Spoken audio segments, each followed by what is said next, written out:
Hello and welcome back to Computer Science.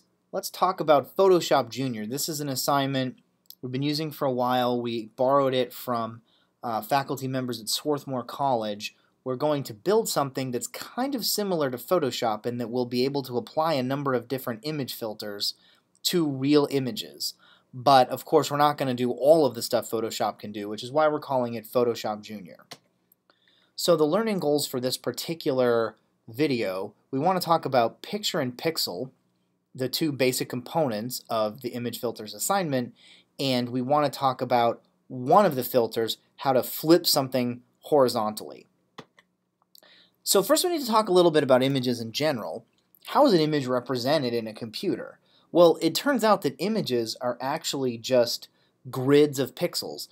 They're basically a simple grid, but expanded out to a very, very, very large size with much, much, much smaller pixels that range over many more colors. So simple grid uses really big pixels, and actual image is going to be smaller pixels. So as a way of comparing this, this is a 36 by 18 simple grid, and so you can sort of see the grid lines there telling you these are sort of big blocky pictures.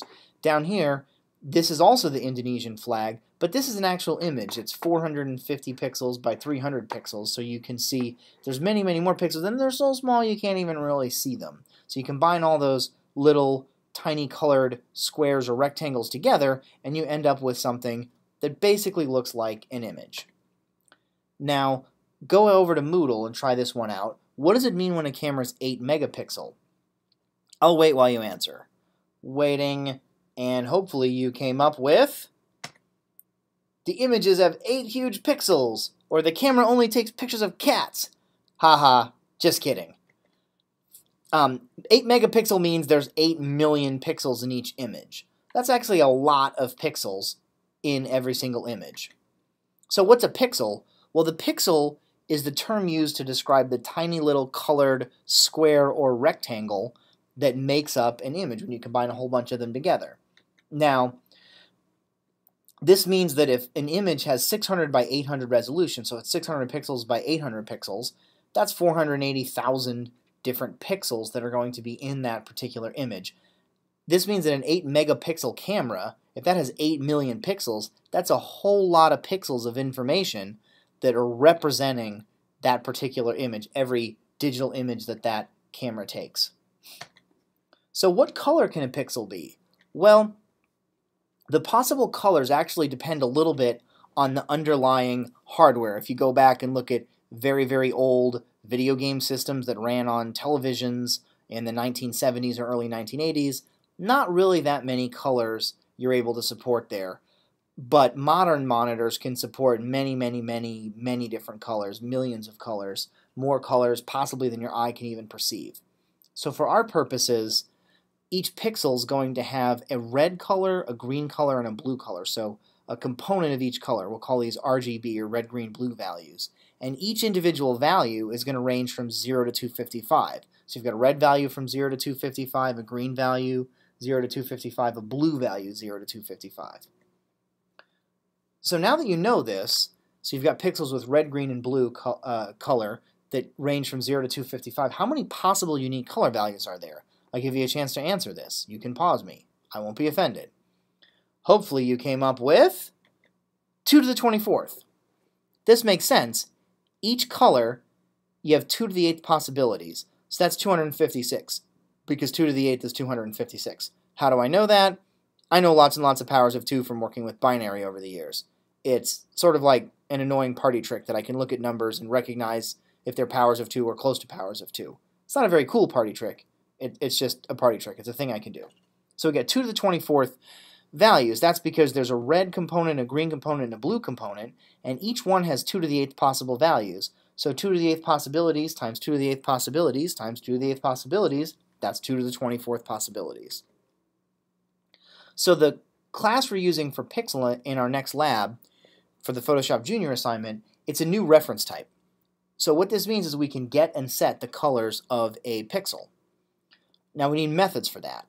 So we've got methods get red, get green, get blue. These return an int. And then we've got set red, set green, and set blue. These take an integer value as a parameter, but they don't return anything, which makes sense. if I tell a pixel, set your red component to this number, I don't need it to tell me anything. I don't need any information back. I just need it to go off and do that. On the other hand, if I ask a pixel for its red, green, or blue component, I need to get something back. Now, interestingly, we're using ints here, but if you remember, we're only using 0 to 255, so only 256 values. So we have 32 bits, but we're actually only going to use 8 of them. But that's okay, because 32 bits is kind of the standard size in most architectures, sometimes even 64 bits. So you can't really get a lot of more of efficiency using something smaller than int. So we're just going to go ahead and use an int. This, of course, means that there are going to be values that don't work. So what would happen if I told a pixel, I want you to set your red component to 1 billion? Well, it would actually just say, well, that's bigger than 255. 255 is the biggest I'm allowed to have. You probably meant 255. Similarly, if you set something to negative 1 billion, it'll just cap it at 0. So what color is this pixel? We've created a new pixel. We've set the red and the blue components to 255, green component to 0. Go ahead and give that a try. I'll wait. Hopefully you came up with purple. So you've got a pixel. You're increasing the red to its maximum and the blue to its maximum, but you don't have any green. So if you combine red and blue, you get purple. Excellent. Now, a picture is a grid of pixels. It's kind of like a simple grid, but with much, much, much smaller grid squares. So a picture is a grid of pixels. What do we need to be able to do with that? Well, we need to be able to get its width and height, and we need to be able to get any pixel out of it using the coordinates. Now the coordinates are going to be row and column, just like they were for SimpleGrid. And just like SimpleGrid, this is a little weird. It means that 0, 0 is in the top left. We're not really talking about x, y values. We're talking about row column values. This is a little weird. This is kind of a standard thing in computer science when dealing with a lot of different types of monitors and displays.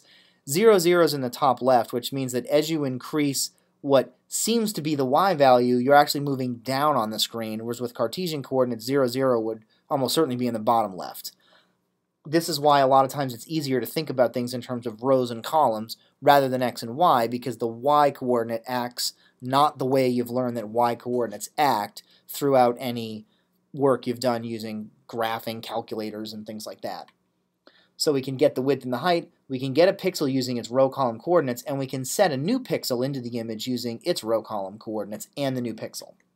So these are the methods. We've got a constructor, given a width and a height, create a new picture. We've got get width and get height, so these are just methods. And then we've got get pixel, we give it a row and a column as ints, and it gives us back a pixel. We can also set pixels, so into this row and column, I would like you to set this given pixel. We also have a method for copying the picture if you want to copy one picture over another one. Don't think we really have to use that method anymore, but we have used it in the past. So what you're going to do for the Photoshop Junior assignment, you're actually going to write filters that take a given picture and they're going to modify it in some way. Now your filters, they're all going to be static methods. They're going to take a picture as a parameter and then they're going to modify that picture or possibly create a new picture and then return either the modified picture or a new picture that you've created. Now you're not really going to be creating pictures from scratch. You're going to be taking a given image and doing something to it. Now that might require copying pixels from the old image to the new image. That's fine, but you're not really going to be creating images from scratch.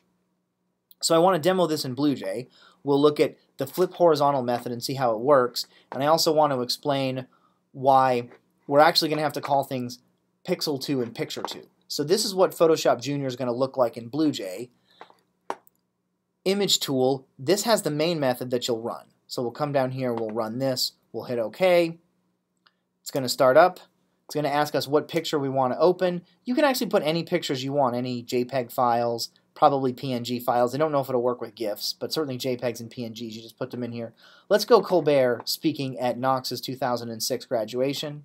So here we go, there's Colbert. And then we've got all these different buttons. So the only one implemented right now is flip horizontal. If I click that, you can see this is a pretty simple image filter that you would expect in Photoshop or some other image manipulation program. Now all these other things, if you click these here, these other buttons, oops, that's asking for some number. There we go. If you look down here, it's printing out some kind of a message, but it's not actually doing anything. That's because only flip horizontal is implemented. All these other things, they're not implemented yet. So your job is going to be to implement all of these things, and there's a separate function for each one, which I'll show you in a moment. Now, one thing to note, we said that there's pixel and picture, but if you note in this file, we actually have pixel 2 and picture 2. And if you look here in image filters, this contains a whole bunch of static methods, essentially functions.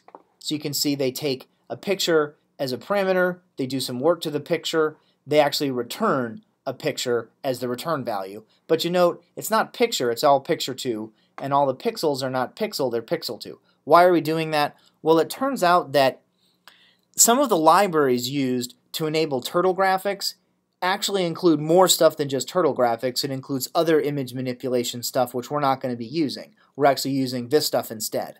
The problem is a lot of BlueJ installations, maybe not a lot of them, but some BlueJ installations you might be running actually have pixel and picture already defined because of this other code that comes with Java Turtles. Now, this won't happen if you just have Java Turtles enabled for a particular project, but if you have it enabled for any project for that particular installation of BlueJ, this is a problem.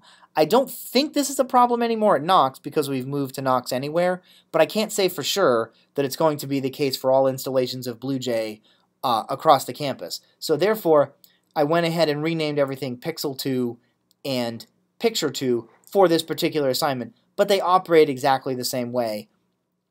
And the reason for that is if you have these libraries installed directly into BlueJ that have pixel and picture already there, they will always take precedence because they're installed directly into BlueJ. They're not relevant to a particular project. So it's going to sort of override the name. There's no way to use the picture and pixel that this particular assignment needs. So I just went ahead and renamed them, but they work exactly the same way. So that's why we've got Pixel 2 and Picture 2. This stuff here, Picture Frame 2, Simple Button, you don't even need to look at that at all. You don't even need to look at these. You don't even really need to look at Image Tool. All you need to look at is Image Filters, and there's a separate method for each one of these particular filters that you're going to be implementing. So that's what we've got there. And let's talk a little bit more about how that flip horizontal is working. So if you think about it, suppose we have a really, really small image. So we've got a width of 6, a height of 5. So it's a very, very tiny image. This is more like a SimpleGrid size thing rather than a full image. But the algorithm that these filters need to use, it's actually going to be the same whether it's a SimpleGrid or a full regular picture that Image Filters / Photoshop Junior is going to use. So row 0, column 0, row 0, column 1, row 0, column 2, and so on, row 1, column 0, row 1, column 1, and so on. So that's what we've got here. We've got 5 height, we've got 6 width. Now, if what we're doing is mirroring horizontal, not mirroring, sorry, flipping horizontal, well, what that means is we're flipping everything around. We're taking this pixel, we're swapping it with this one, we're taking this pixel, we're swapping it with this one, and so on. Try this out. So if the image is W pixels wide, so W is the width, and we're currently in column C, how do we mirror the current column to the opposite column? In other words, what pixel do we want to swap with? What formula should we use here? I'll give you a chance to try that out on Moodle. And hopefully you came up with W minus C minus 1. This is our standard mirroring formula that we've used in a number of different places. And this makes sense, right? Because here's who everybody's swap partner is. We've got row and column. Well, all the swapping is happening within the row, so row doesn't change. Who does column swap with? Well, width minus column minus 1, that would be 5, because the width here is 1, 2, 3, 4, 5, 6. So 6 minus 0 minus 1 is 5. 6 minus 1 minus 1 is 4, and so on. This actually tells us what each of these columns, who that needs to swap with. And so when we put this all together, we can see this in action. We've got our nested for loops just like we had for SimpleGrid. We're going through all the columns, not all the columns, actually only the first half of the columns, but we're going through all the rows. And then we're pulling the pixel 1 is going to be row column. Pixel 2, row stays the same. Going back a slide. Whoops. There we go. Going back a slide. That makes sense. Everything is happening within the same row. But for column, we're going to do width minus column minus 1. This is the mirroring partner of this one. And then when we put those pixels back into the picture, well, we put them back in the opposite place. pixel 1 came from row column, it goes back to row width minus column minus 1. Pixel 2 came from row width minus column minus 1, the mirrored location, but it goes back to row column. And so that's actually what we're going to do. Oh, well, this is actually a slightly different version. This doesn't have a return value here. What we need to do down here is remember to go ahead and return it. And if we look at the version here, you'll actually see that that's exactly what this, here we go, what this code does. We've got our loop, and then we get the pixels out, we put them back into the opposite locations, and then we actually return the picture at the bottom. Older versions of the assignment actually had it returning void, and so you would actually not have to return it. The new version of the assignment, you actually have to remember to return it.